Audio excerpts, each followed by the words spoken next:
2005년 제주도에 살고 있었던 60대 최 여사가 있습니다. 이 최 여사는 남편과 큰딸, 작은아들, 그리고 막내딸 이렇게 3명을 다 오손도손 잘 살다가 2년 전 갑작스러운 사고로 남편을 잃었는데요. 그렇게 남편의 빈자리에 천천히 무뎌져 갈 때쯤 2007년 남편 제사 바로 전날 이 최 여사는 이상한 꿈을 하나 꾸게 됩니다. 자기가 어느 어두운 산속을 혼자 걷고 있는 거예요. 여기가 어디야? 아무리 걸어도 그 길이 그 길 같아. 먼지 모래 무서움에 혼자 막 걷고 있는데 저기 누군가 서 있는 거예요. 가까이 가서 보니 2년 전 죽은 내 남편이. 여보.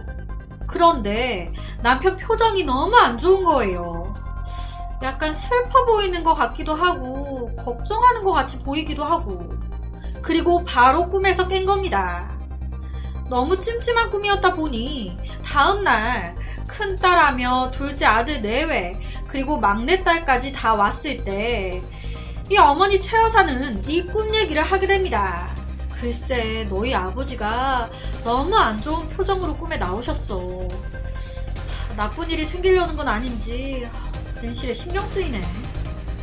아버지가 돌아가시고 모든 자녀들 그리고 와이프인 최 여사 힘들어했지만 유독 3남매 중 아버지와 사이가 각별했던 막내딸 23살 은영씨는 쉽사리 그 슬픔에서 헤어나오지 못했습니다. 1년, 2년이 지났는데도 매일같이 아버지가 보고 싶다며 우는 거예요. 늘 아버지를 그리워하는 겁니다. 그도 그럴 것이 아버지 또한 이 막내딸 은영씨를 끔찍히 했고 막내딸이 성인이 된 후에도 자주 업어주고 할 정도였다고 하니 좀 말 다 한 거죠. 딸 또한 아빠 나 평생 시집가지 말고 아빠랑 살까? 그렇게 사이가 좋았던 거예요. 그런 아버지가 한순간에 떠났습니다. 마음 잡기가 힘들었겠죠. 사실 아버지가 돌아가셨던 그날 또한 아버지가 퇴근하시면서 막내딸 은영씨, 막내딸이 좋아하는 통닭 사가지고 오신다고 식기 전에 얼른 먹게 하겠다고 막 달려오시다가 그대로 차에 부딪혀 사망하신 거예요. 그렇게 남편이 세상을 뜨고 난 후 자녀 둘은 출가를 했고 최 여사 어머니는 막내딸 은영씨와 서로 의지하면서 살게 됐는데요. 아버지의 제사가 있고 며칠이나 지났을까요? 이 최 여사 어머니는 낮에 홀로 TV를 보다가 잠깐 잠이 들었는데 그 잠깐 사이에 또 한 번 이상한 꿈을 꿉니다. 꿈속에서 저녁에 집에 혼자 있는데 밖에 그렇게 비가 내리는 거예요. 어머, 왜 이렇게 비가 많이 와? 맞다. 밖에 빨래 널어놨는데. 내 정신 좀 봐. 다 젖었겠네. 하면서 놀래가지고 밖으로 나가 빨래를 개는데 여기서 또 남편이 너무 안 좋은 표정으로 나타난 겁니다. 또 표정이 안 좋아. 놀래가지고 꿈에서 딱 깼더니 진짜 비가 오고 있네. 요새 왜 이렇게 꿈에 이 양반이 나오지? 여러분, 딱 이때가요. 얼마 전에 흰남노 태풍 왔다 갔잖아요. 2007년 이때는 태풍 나리 때문에 난리였습니다. 인터넷에 나리 검색만 해도 뭐라고 나오냐면 2007년 초가을 제주도를 말 그대로 박살냈던 태풍이라고 나와요. 이때 최 여사네도 집이 제주도였단 말이에요. 태풍이 오기 시작하니 이 어머니 출근한 막내딸 은영씨가 걱정이 되기 시작한 겁니다. 그래서 낮에 전화를 한 거예요. 은영아, 바빠? 다른 게 아니라 오늘 날씨가 너무 안 좋네. 오늘 좀 일찍 들어와. 알았어. 회사 끝나자마자 바로 집으로 갈게. 걱정하지 마. 그런데 퇴근하고 집에 와도 벌써 왔을 시간인데 한참이 지나도 은영씨가 집에를 안 들어오는 겁니다. 빗줄기는 나날이 거세지는데 얘가 왜 이렇게 안 오는 거야? 엄마가 걱정이 되기 시작한 거예요. 전화해도 안 받고. 사실 은영 씨는요, 퇴근하고 운전하면서 오는데 비가 너무 오니까 잘못 운전해가지고 또랑에 차가 빠진 거예요. 그러면서 그거 차 빼고 한다고 좀 늦었던 겁니다. 그렇게 여차 저차 어떻게 차를 빼가지고 집에 다 온 거예요. 아우, 간신히 다 왔네. 그런데 이때 이 어머니도요, 너무 걱정이 되니까 집 밖에 마중 나와 계신 상태였어요. 어머니가 은영씨 차를 발견하신 거예요. 우리 딸 왔네? 아, 다행이다.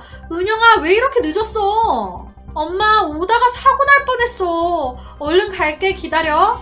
그렇게 딱 주차하고 차에서 내리는데 그 순간 이 어머니가 보고 있는 그 상황에서 태풍 때문에 불어난 강물이 그대로 은영씨를 덮친 겁니다. 태풍 나리가 강타하던 날 은영씨 차가 떠내려 갈 정도로 폭우로 불어난 강물에 그대로 은영씨가 휩쓸려 간 거예요. 어머니의 눈앞에서. 그 후 은영씨는 쉽게 발견되지 않았고 태풍이 온 마을을 한바탕 휩쓸고 간 뒤에야 어머니는 은영씨를 나서서 찾기 시작하셨습니다. 밤낮을 고사하고 매일같이 찾아 헤매셨어요. 그러다가 은영씨의 차를 발견하신 거예요. 혹시나 하는 마음에 차 안을 살펴봤지만 그곳에 은영씨는 없었습니다. 어머니는 또 한 번 절규할 수밖에 없었습니다. 시간이 흐르면서 점점 경찰의 수색도 시들시들해져 갔습니다. 결국 그렇게 은영씨의 시신은 끝내 발견되지 않았고요. 그대로 수색은 종료돼 은영씨는 행방불명 상태가 돼버렸습니다. 어머니는 눈앞에서 소중한 딸을 잃었습니다. 매일같이 눈물로 밤을 지새우시는 거예요. 남편 보내고 애들 다 출가시키고 자식 하나 의지하며 살았는데 자식까지. 그러던 어느 날 이 어머니는 또 한 번 이상한 꿈을 꾸게 됩니다. 은영씨가 행방불명 되고 나서 꿈에서도 막 그리워서 울고 있는데 어디선가 은영씨가 막 노래 부르는 소리가 들리는 거예요. 되게 행복하게. 그 소리에 놀래서 은영아 하면서 고개를 딱 들었는데 꿈속에서 눈앞에 정말로 돌아가신 남편과 막내딸 은영씨가 서로 웃으면서 노래를 부르고 있었다고.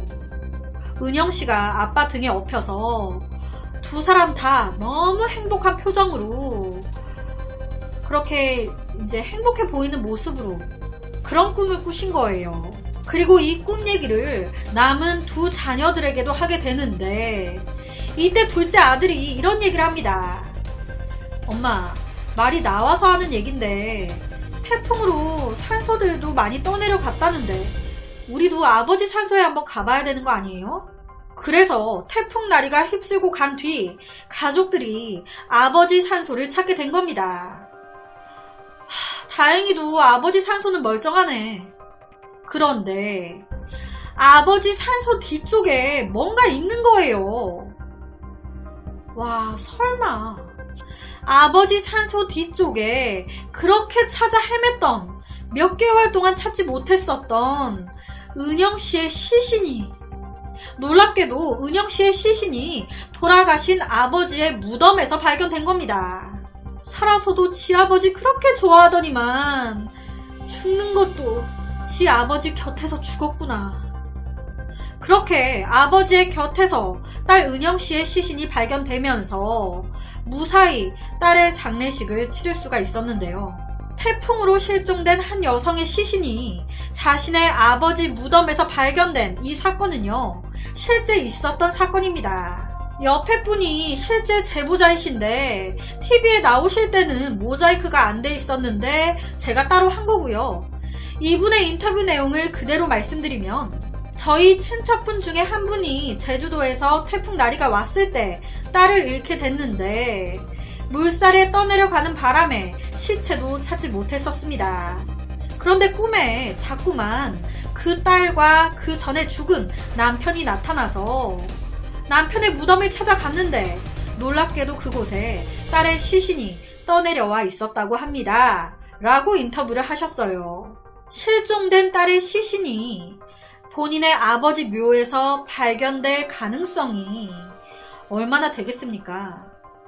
아무래도 사건 발생 전 남편이 걱정스러운 표정으로 꿈에 나온 건 이런 상황을 예지해 준 것 같고, 딸이 실종되고 나서 돌아가신 남편과 딸이 나온 건 딸의 시신이 남편 내 묘에 있다라는 걸 알려주기도 하고 함께 잘 있다라고 안심시켜 주려고 나왔던 게 아니었을까라는 생각이 들기도 하는데, 솔직히 저는 한편으로는 그 생각도 했어요. 이 아버지와 딸이 되게 각별했었대요. 그러다 보니 이 아버지가 딸을 데리고 간 건 아니었을까, 뭐 이런 생각도 좀 들기도 하고, 여튼 되게 흔치 않는 일인 것만은 확실한 것 같습니다. 그래서 오늘은 실종된 딸의 시신이 본인의 아버지 무덤에서 발견된 한 기묘한 사건을 가지고 왔습니다.